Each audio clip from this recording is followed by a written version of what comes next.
I'm sorry, so sorry that I was such a fool.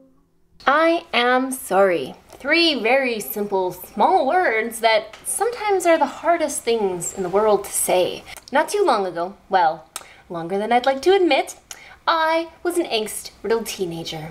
I know, it seems odd since I'm just so fun-loving and peaceful and adorable. But it's true, I was angry, I didn't know how to deal with my emotions, and I wrote ridiculous poetry about it. And don't get me wrong, being a teenager, it's not exactly easy going through all those changes physically and emotionally and mentally and, well, in every shape or form. Your environment is changing constantly. But it's not until you get older that you realize that being a teenager was actually pretty easy. And if you could go back and redo it, you'd probably enjoy yourself a little bit more and stop crossing your arms and huffing and storming off and stomping your foot. That said, I was a relatively good teenager. I didn't drink, I didn't smoke, I didn't do drugs. Okay, I stayed out late, and yes, occasionally I lied. But there's nothing that I look back on and truly regret, except my inability to say that I'm sorry. And interestingly enough, as I grew older, I maintained my inability to say I'm sorry. Apologizing did not come easy for me. But then, as I looked around and took notice of the people who were surrounding me, I realized that a lot of people have a problem with saying they're sorry.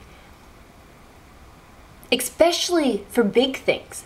Especially when they really need to say they're sorry. I don't know if you've noticed, but the words I'm sorry often come out when somebody has a bad day. You say, you're sorry. Or if you didn't hear what somebody said, you'll say, I'm sorry, I didn't catch that. But if you're being cruel or mean or vindictive or malicious, and later on you reflect upon it and you realize that you're really in the wrong, that you were being a horrible, awful human being, it's so hard to say you're sorry because it's admitting that you've done something wrong. And nobody likes to admit that they've done something wrong, mostly because it sucks to feel that way. Because it's not a good feeling, it's a bad feeling. Some of you might be wondering what exactly I've done to make me think about saying I'm sorry. And though I hate to admit it, the other week my mum was out visiting and I snarked at her. Yeah, I got a little snappy and I kind of swore. Not at her, just in general. And that's not unusual, I swear all the time around my mother, but this time it was heated and in anger. And I don't get like that. I really, really don't. I managed to maintain my collective and my cool.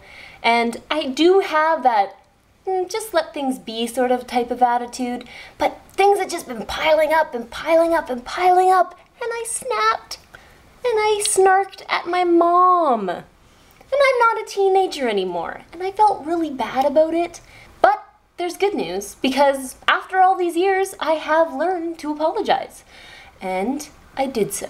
The funny part is, my mom probably didn't even know how bad I felt over this incident. And I think she understood where I was coming from, but that doesn't excuse my temperamental behavior. I need to take ownership for what I said and how I acted. And that's now how I view apologizing. It's taking ownership of the feelings you may have heard of somebody else or the bad behavior that you exhibited. But that said, there's no point in saying you're sorry if you truly aren't sorry. If you just want to placate somebody or make them feel better, just don't do it. Because those phony baloney apologies, they're kind of see-through. Well, I'm gonna go. And I hope to see you all again next week for another edition of That Girl Tyson. General quarters, all hands man your battle stations, all hands man your battle stations.